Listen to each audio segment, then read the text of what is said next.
Job capítulo 21. Job responde al discurso de Zofar.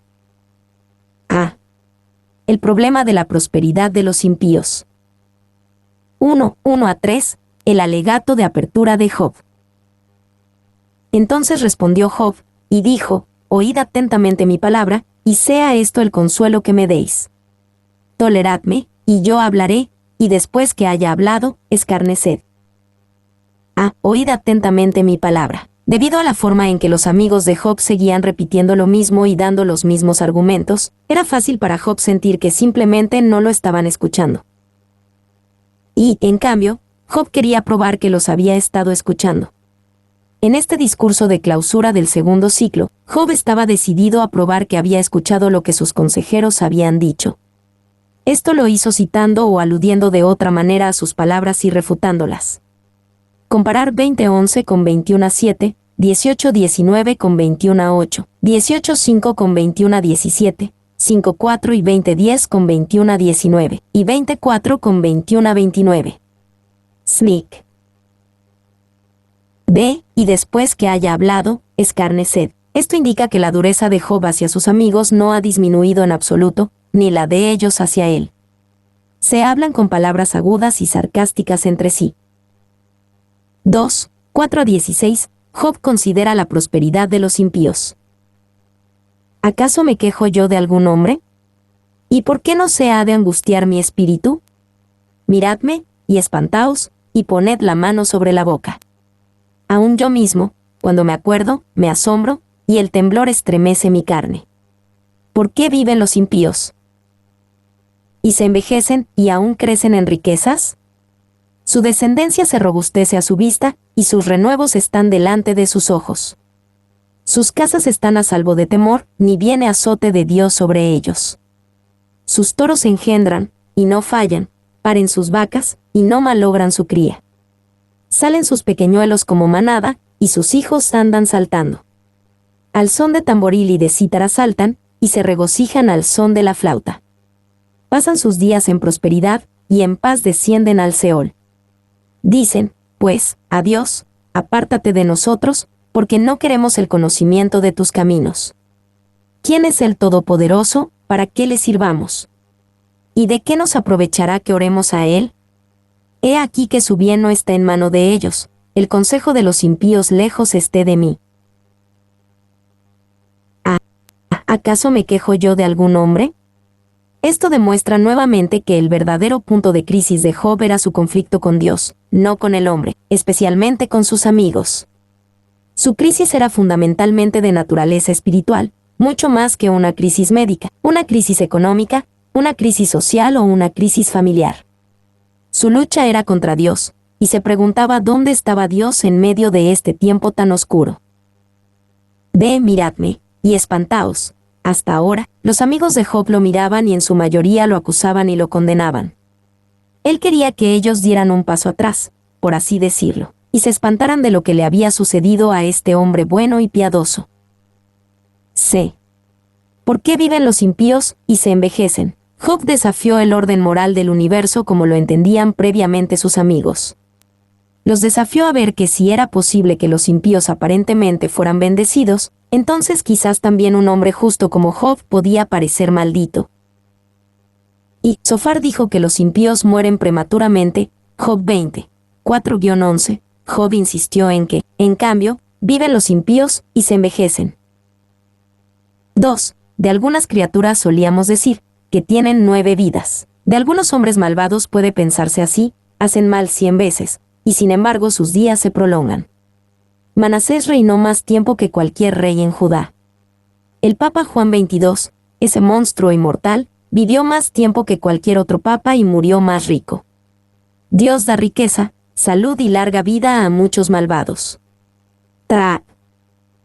D. Su descendencia se robustece a su vista. En este y en los siguientes versículos, Job explica muchas de las bendiciones que parecen venir a muchos de los malvados, incluso cuando rechazan a Dios. Dicen, pues, a Dios, apártate de nosotros. Y Bildad dijo que los impíos no tienen hijos ni descendencia que se acuerde de ellos. Job 18, 19-21. Job respondió que su descendencia se robustece a su vista, y sus renuevos están delante de sus ojos. 2. Vemos, debajo de las imágenes orientales, la imagen de la familia próspera y poderosa en todas las tierras y épocas, fundada en la violencia o en el fraude y el mal. No ven morir a sus hijos, dice el padre sin hijos. No están estirados sobre ningún potro de dolor persistente, dice el leproso torturado. Bradley. 3. Es imposible pasar por alto el contraste aquí. Todas las ventajas que muchos de los malvados parecían tener, Job fue privado de ellas. Job es el hombre cuya descendencia fue maldita y no robustece. Job es el hombre cuya casa fue sujeta al temor. Job es el hombre con el azote de Dios sobre él. Job es el hombre cuyo ganado ha muerto. Job es el hombre cuyos hijos ya no andan saltando. 4. Job estaba perturbado por la aparente injusticia de todo esto. Como se señaló, el libro de Job no trata el asunto del juicio final futuro que traería justicia. Tal revelación vendrá más tarde. Job, por lo tanto, sentía que el castigo inmediato para los impíos sería el único procedimiento justo, pero encontraba todo lo contrario en la vida. Smith. Apártate de nosotros. Este es el lenguaje de su conducta, aunque no directamente de sus labios. Déjanos en paz, nosotros no te molestamos. Tus caminos son dolorosos, no nos gusta llevar la cruz. Tus caminos son espirituales, deseamos vivir según la carne. Hemos aprendido a hacer nuestra propia voluntad, no queremos estudiar la tuya. Clarke. D. La sabiduría de Dios y la prosperidad de los impíos. 1, 17 a 21, Dios permite que los malvados prosperen, al menos en su propio tiempo.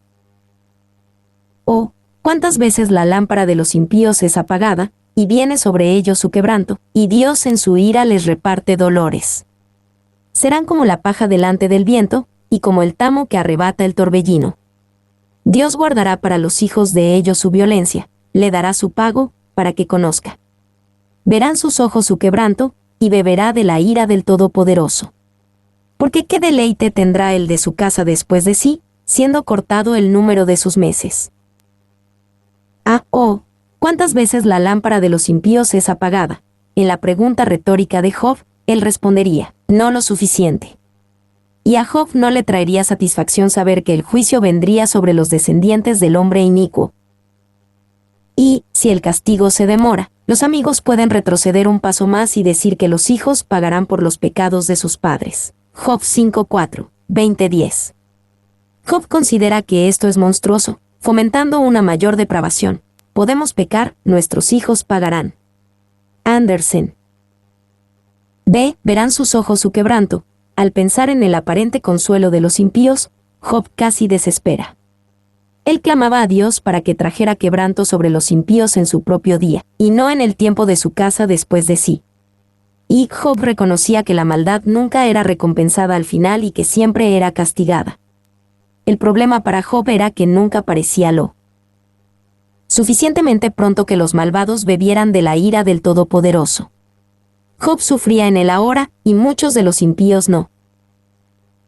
2. Y beberá de la ira, la copa de la ira de Dios, la copa del temblor, etc. Se expresa o menciona con frecuencia en las Escrituras Sagradas. Deuteronomio 32 horas y 33 minutos. Isaías 51, 17-22. Jeremías 25 horas y 15 minutos. Apocalipsis 14:8. Parece una metáfora tomada de aquellas copas de veneno que ciertos criminales eran obligados a beber. Clarke.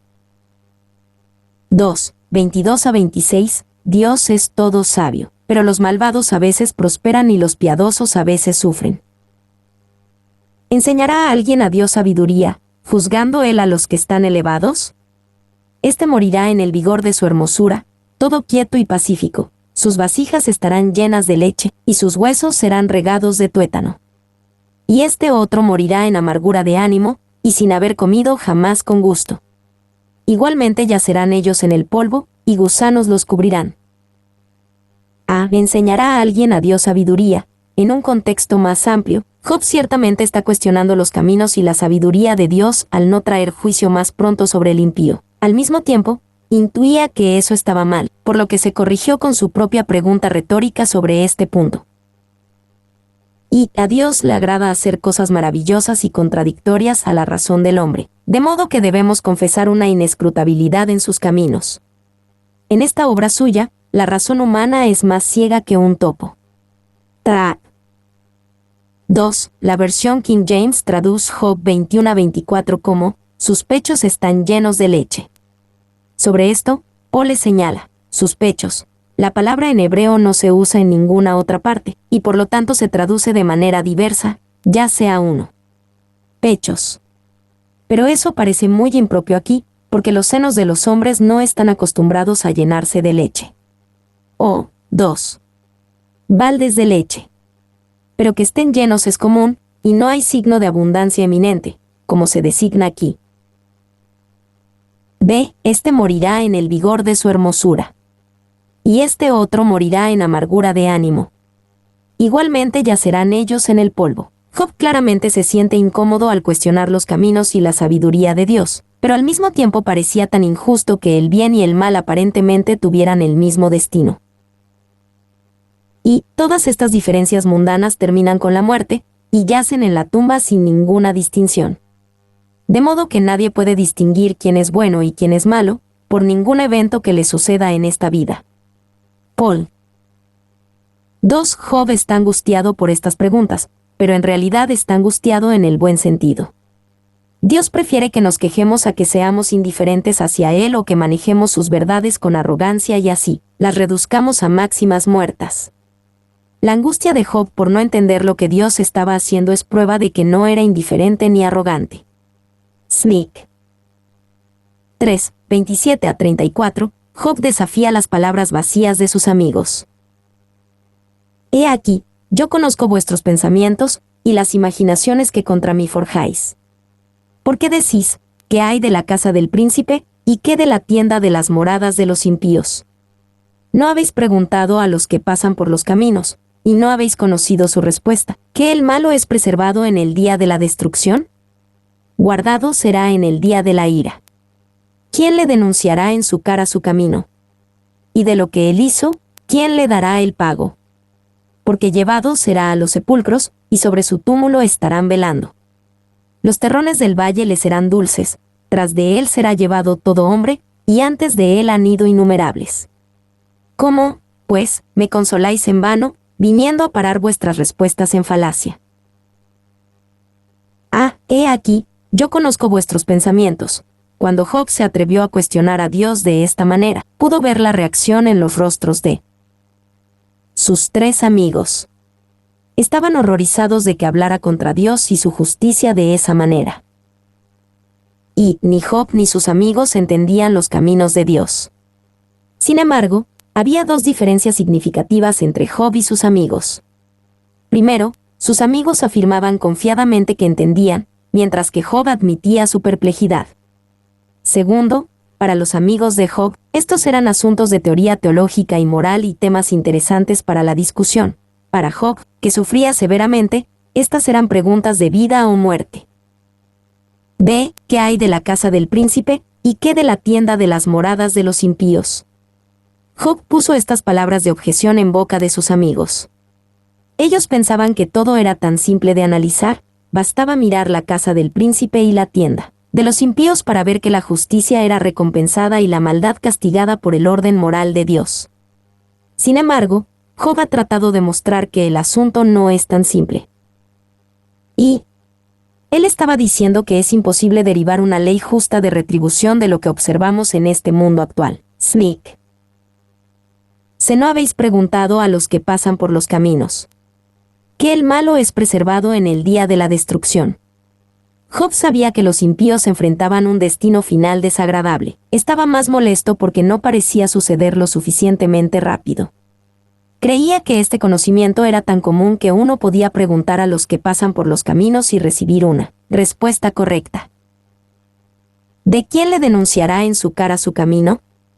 El destino final del impío podía ser malo, pero ¿quién los confrontará en el presente? ¿Por qué se pueden salir tanto con la suya ahora? Tal vez pueda haber un orden moral final para el universo, pero ¿por qué toma tanto tiempo en cumplirse?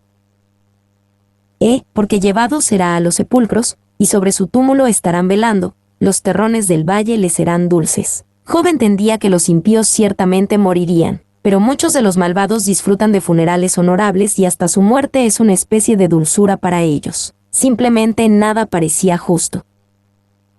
Y, contrariamente a la descripción de los malvados en los capítulos 8 y 20 de Job, el hombre impío a menudo es enterrado con los más altos honores. Sneak. ¿Cómo, pues, me consoláis en vano? La complejidad de la situación de Job estaba mucho más allá de la capacidad de sus amigos para analizarla adecuadamente. No tenían consuelo para él con sus palabras vacías y respuestas en falacias. Y, si en los argumentos de sus amigos no había consuelo para él, es igualmente cierto que en sus respuestas él no les llevaba convicción. Todo esto es extrañamente sugerente. Es casi seguro que los hombres que hablan de la vida humana cometen un error cuando intentan explicarla. Morgan. 2. Este capítulo puede llamarse el triunfo de Job sobre las calumnias insinuadas y las doctrinas engañosas pero falsas de sus oponentes. Ya no aparece la irritabilidad de su temperamento, desde que obtuvo aquel glorioso descubrimiento de su Redentor, y la gozosa esperanza de una herencia eterna, Job 19:25, etc., no encontramos más murmuraciones ni quejas insantificadas. Ahora es dueño de sí mismo y razona de manera concluyente, porque razona con frialdad. Clarke. Mi nombre es Demim. Soy tu asistente personal. Mi sitio en internet es demim.es.tl.